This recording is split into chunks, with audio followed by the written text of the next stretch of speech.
At this point, it's clear. Trump's trade war is far more than just protectionism or economic nationalism.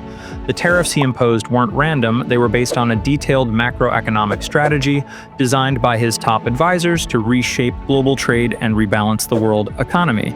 But is it working? Or is Trump himself sabotaging the plan?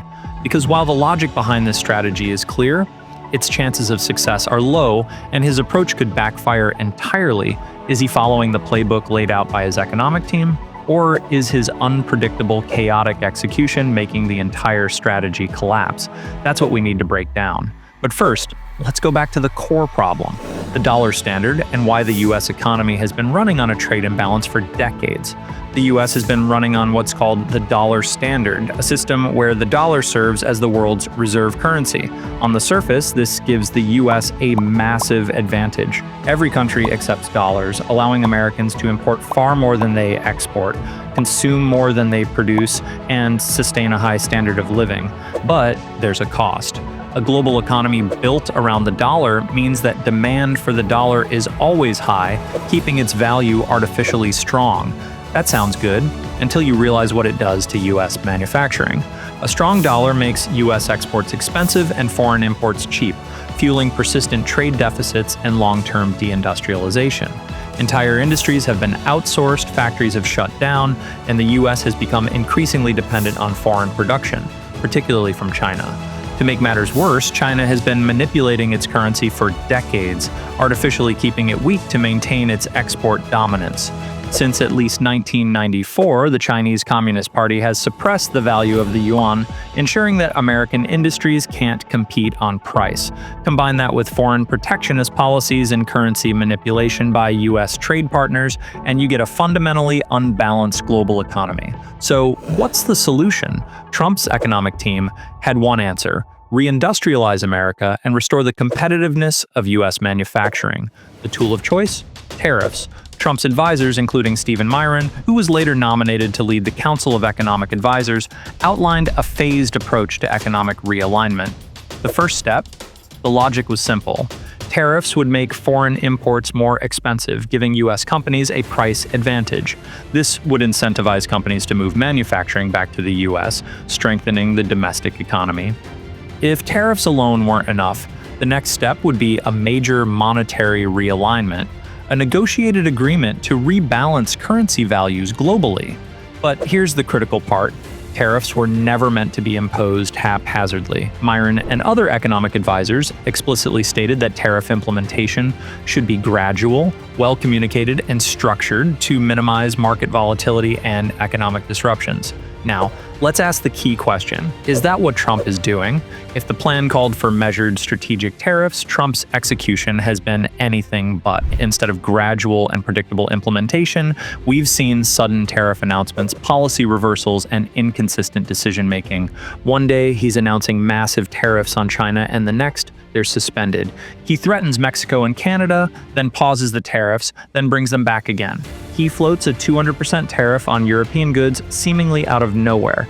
This erratic approach is creating more uncertainty than stability.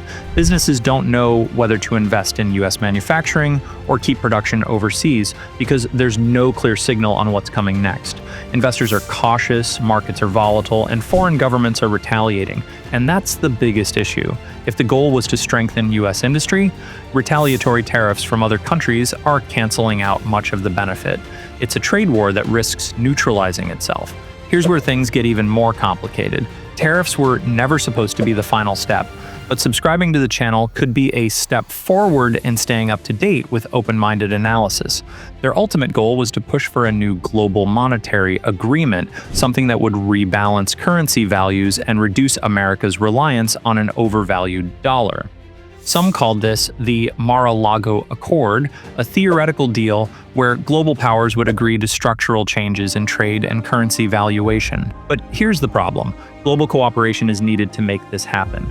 If Trump's trade tactics are already alienating key economic partners, what are the chances they'll agree to a new monetary framework? Right now, those chances look slim, so what happens if this entire strategy fails? We're already seeing warning signs. Market volatility is increasing, consumer confidence is declining, the The probability of a U.S. recession has risen in recent weeks. If tariffs fail and a monetary agreement never materializes, the U.S. might resort to even more extreme economic measures. Some policy options being discussed could shake global markets even further, but that's a topic for another video. The bottom line? Trump's trade war is more than just a political stunt, it's an attempt at a global economic reset. But execution matters. If Trump continues to ignore his own advisors and act unpredictably, he risks undermining the entire plan. And if the first phase of the plan collapses, the next phase, a potential monetary realignment, becomes almost impossible to achieve. To understand just how chaotic Trump's approach has been, we need to look at his own statements. In his recent interview with Fox News' Maria Bartiromo, Trump was pressed on his tariff decisions, including why he paused and then resumed tariffs on Mexico and Canada. His answer? Ambiguity. He claimed he wants to help certain trade partners, but then immediately pivoted to talking about other issues, and the interviewer had to bring the topic back again. And you spoke to the president of Mexico today. I want to talk about tariffs because even as you're seeing this optimism and excitement, there's some nervousness over your tariffs. Markets have been selling off. People are not sure how to view it. Why did you roll back or put a pause into some of the tariffs until April 2nd? Because I wanted to help Mexico and Canada to a certain extent.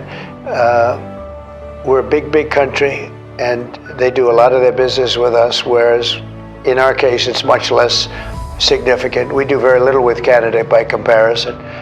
And I wanted to help the American car makers until April 2nd. April 2nd, it becomes all reciprocal.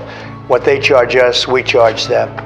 The public companies want to make sure that we have clarity. After April 2nd, when those reciprocal tariffs go in, is that it? Are you going to change anything after that? Will we have clarity? You'll have a lot, but we may go up with some tariffs. It depends. We may go up.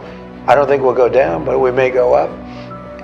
But they have plenty of clarity. They just use it. That's like almost a soundbite. They always say that. We want clarity.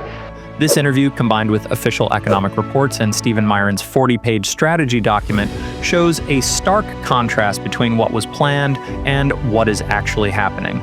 Trump's plan depends on precise execution and international coordination, but right now he's in open conflict with several world leaders, and his erratic behavior is creating the exact instability that could collapse any chance of global cooperation. Without trust, there's no monetary reset.